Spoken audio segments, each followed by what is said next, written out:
भारत छोड़ो आंदोलन अगस्त 1942। भारत छोड़ो आंदोलन या अगस्त क्रांति भारतीय स्वतंत्रता संग्राम की वीरता और लड़ाकूपन की अद्वितीय मिसाल है, जिसने ब्रिटिश शासन की नींव हिलाकर रख दी। क्रिप्स मिशन के वापस लौटने के उपरांत गांधी जी ने एक प्रस्ताव तैयार किया, जिसमें अंग्रेजों से तुरंत भारत छोड़ने तथा जापानी आक्रमण होने पर भारतीयों में अहिंसक असहयोग का आह्वान किया गया था। गांधी जी ने कांग्रेस को चुनौती देते हुए कहा कि अगर संघर्ष के प्रस्ताव को स्वीकार नहीं किया गया तो मैं देश की बालू से ही कांग्रेस से भी बड़ा आंदोलन खड़ा कर दूंगा। फलतः कांग्रेस कार्य समिति ने 14 जुलाई 1942 को वर्धा में अपनी बैठक बुलाई। इसमें संघर्ष के निर्माण की स्वीकृति दे दी गई। अगले महीने अखिल भारतीय कांग्रेस समिति की बैठक ग्वालियर टैंक बम्बई में हुई, जहां इस प्रस्ताव का अनुमोदन कर दिया गया। अखिल भारतीय कांग्रेस कमेटी की बैठक ग्वालियर टैंक बम्बई 8 अगस्त 1942 को। अखिल भारतीय कांग्रेस कमेटी की बैठक ग्वालियर में हुई थी, ग्वालियर टैंक बम्बई 8 अगस्त 1942 में। इस बैठक में अंग्रेजों भारत छोड़ो का प्रस्ताव पारित किया गया तथा निम्नलिखित घोषणाएं की गई। तो यह घोषणा ऐसी है कि भारत में ब्रिटिश शासन को तुरंत समाप्त किया जाए। घोषणा की गई कि स्वतंत्र भारत सभी प्रकार की फांसीवादी एवं साम्राज्यवादी शक्तियों से अपनी रक्षा स्वयं करेगा। अंग्रेजों की वापसी के पश्चात कुछ समय के लिए अस्थायी सरकार की स्थापना की जाएगी। ब्रिटिश शासन के विरुद्ध असहयोग का समर्थन किया गया। गांधी जी को भारत छोड़ो आंदोलन का नेता घोषित किया गया।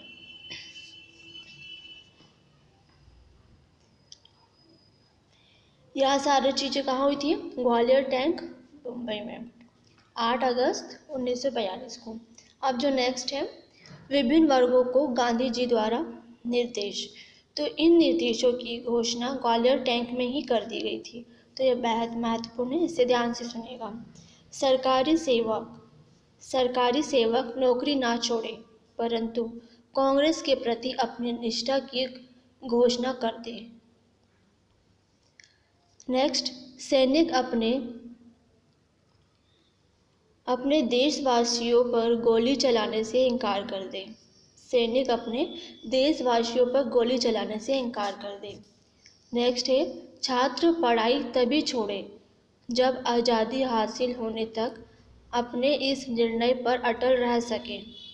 नेक्स्ट है, यदि कोई जमींदार सरकारी विरोधी हो तो कृषक पारस्परिक हित के आधार पर तय किया गया लगान अदा करते रहे, किंतु यदि कोई जमींदार सरकार समर्थक हो तो उसे लगान अदा करना बंद कर दे। राजा महाराजा जनता को सहयोग करें तथा अपनी प्रजा की संप्रभुता स्वीकार करें।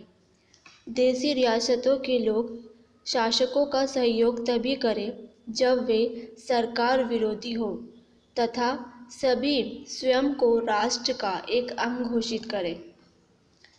तो यह थी गांधी जी द्वारा दिए गए निर्देश।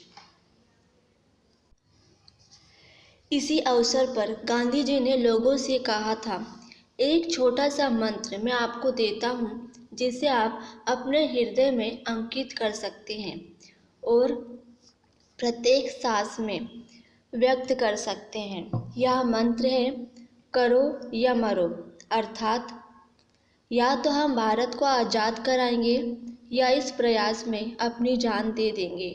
अपनी गुलामी का स्थायित्व देखने के लिए जिंदा नहीं रहेंगे। तो यह मंत्र दिया था उस समय भारत छोड़ो आंदोलन के समय गांधी जी ने। अब जो नेक्स्ट है, आंदोलन का प्रसार।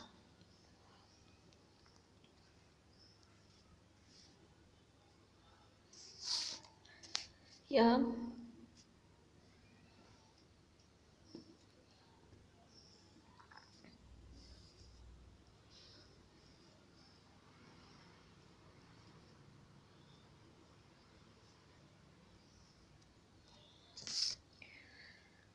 उन्नीस 9 अगस्त 1942 के 42 में ये सारा आंदोलन का प्रसार किस प्रकार चला वो बताएंगे आपको हम। भारत छोड़ो आंदोलन के दौरान 9 अगस्त 1942 को गांधी जी तथा कांग्रेस के मुख्य नेता को ऑपरेशन जीरो आवर के तहत गिरफ्तार कर लिया गया। गांधी जी को गिरफ्तार कर आगा खां पैलेस में रखा गया। सरोजनी नायडू तथा कस्तूरबा गांधी को भी गिरफ्तार कर आगा खां पैलेस में रखा गया। कांग्रेस को गैरकानूनी घोषित कर उसकी सारी संपत्ति को जब्त कर दिया गया। साथ ही कांग्रेस कार्यकारिणी के अन्य सदस्यों को गिरफ्तार कर अहमदनगर जेल में रखा गया। डॉक्टर राजेंद्र प्रसाद को पटना बांकीपुर जेल में नजरबंद कर दिया गया। जयप्रकाश नारायण को गिरफ्तार कर हजारीबाग सेंट्रल जेल में रखा गया, जो बाद में जेल की दीवार फांदकर फरार हो गए तथा आजाद दस्त भूमिगत कार्रवाई नामक दल का गठन किया एवं भूमिगत होकर आंदोलन चलाते रहे। करो या मरो का नारा समूचे राष्ट्र में गूंज उठा। वरिष्ठ नेताओं की गिरफ्तारी के बाद जनता का आक्रोश बढ़ गया। जगह जगह हिंसक कार्रवाई की जाने लगी। अहमदाबाद, मद्रास, बेंगलोर, सहारनपुर आदि में मजदूरों की हड़तालों से कारखाने बंद हो गए। संचार साधनों को नष्ट कर दिया गया। रेलवे लाइन उखाड़ दी गई। बिजली के तार काट दिए गए। पुलिस स्टेशन, रेलवे स्टेशन, डाकखाने, सरकारी इमारतों में आग लगा दी गई। 1942 के आंदोलन का सबसे ज़्यादा प्रभाव बंगाल, बिहार, संयुक्त प्रांत, मद्रास और मुंबई में देखा गया, लेकिन इसकी भागीदारी समूचे भारत में देखी गई। सितंबर 1942 के बाद बढ़ते हुए ब्रिटिश दमन के विरोधिया आंदोलन भूमिगत हो गया। गिरफ्तारी से बचे नेता जैसे जयप्रकाश नारायण, राम मनोहर लोहिया, अच्युत पटवर्धन, अरुण आसफ अली आदि ने भूमिगत रहते हुए आंदोलन का नेतृत्व किया और कांग्रेस की रणनीतिक कार्रवाइयों और महत्वपूर्ण सूचनाओं आदि का रेडियो प्रसारण के द्वारा संचालन किया। भूमिगत नेता जिसमें सुचेता कृपलानी, उषा मेहता, छोटू भाई पुनिक, बीजू पटनायक, आरपी गोयनका भी शामिल थे, जो बम, गोला बारूद जैसी सामग्री एकत्र कर गुप्त संगठनों में भेजते थे। ध्यातव्य हो कि रेडियो प्रसारण का कार्य सर्वप्रथम उषा मेहता ने प्रारंभ किया। आंदोलन के प्रति दमनात्मक कार्रवाई के विरुद्ध गांधी जी ने आगा खां पैलेस में 21 दिन फरवरी 1943 में के उपवास की घोषणा कर दी। उपवास शुरू करते ही देश विदेश से उन्हें रिहा करने की मांग तीव्र हो गई। राजभक्त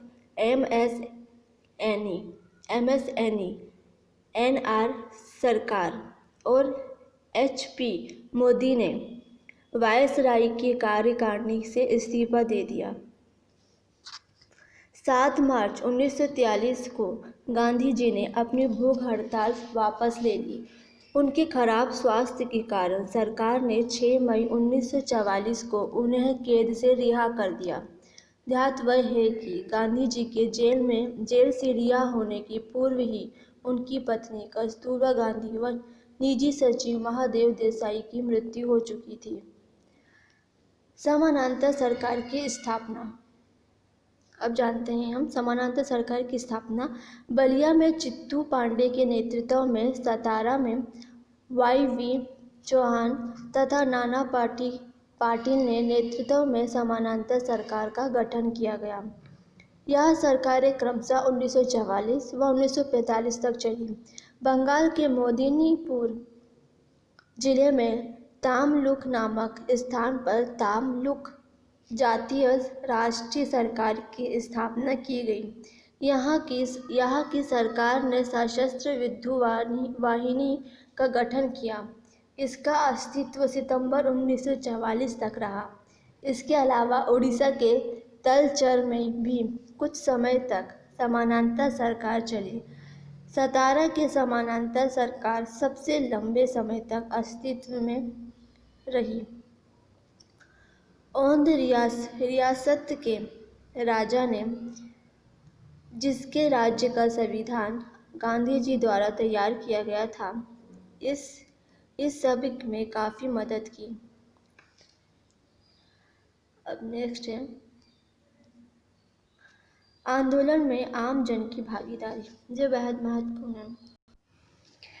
युवक मुख्य रूप से स्कूल एवं कॉलेज के छात्रों ने महत्वपूर्ण भूमिका निभाई। महिलाएं स्कूल कॉलेज की छात्राओं ने आंदोलन में सक्रिय भागीदारी निभाई। सुचेता कृपलानी, अरुणा आसफ अली तथा उषा मेहता के नाम इसमें प्रमुख थे। किसान पूरे आंदोलन में इनकी सक्रिय भागीदारी रही। बंगाल, बिहार, महाराष्ट्र, आंध्र प्रदेश, गुजरात, केरल तथा संयुक्त प्रांत किसानों की गतिविधियों के मुख्य केंद्र थे। सरकारी अधिकारी, विशेष रूप से प्रशासन एवं पुलिस ने निचले तबके से संबद्ध अधिकारियों ने आंदोलन में सहयोग दिया। फलतः इस तबके के सरकारी अधिकारियों से सरकार का विश्वास समाप्त हो गया। कम्युनिस्ट आदि, यद्यपि इनका निर्माण आंदोलन का बहिष्कार करना था, फिर भी स्थानीय स्तर पर सैकड़ों कम्युनिस्टों ने आंदोलन में भाग लिया। देशी रियासतें इनका सहयोग सामान्य था। इस आंदोलन में मुसलमानों का योगदान संदेहास्पद था। फिर भी मुस्लिम लीग के कुछ सदस्यों ने भूमिगत नेताओं को अपने घरों में पनाह दी। नेक्स्ट है आंदोलन पर प्रतिक्रिया। मुस्लिम लीग का जिन्ना गुट आंदोलन का इसलिए विरोधी था क्योंकि इनका विश्वास था कि अंग्रेज़ों के जाने के बाद यहाँ जंगल राज उत्पन्न हो जाएगा। 23 मार्च 1943 को मुस्लिम लीग ने पाकिस्तान दिवस मनाने का आह्वान किया। मुस्लिम लीग ने दिसंबर 1943 में कराची में हुए अधिवेशन में विभाजन करो और छोड़ो का नारा दिया। अति उदारवादी नेता तेज बहादुर सप्रू ने भारत छोड़ो आंदोलन को अविचारित तथा असामयिक माना। डॉक्टर भीमराव अंबेडकर ने आंदोलन के बारे में कहा कि कानून व व्यवस्था को कमजोर करना पागलपन है। जब दुश्मन हमारी सीमा पर है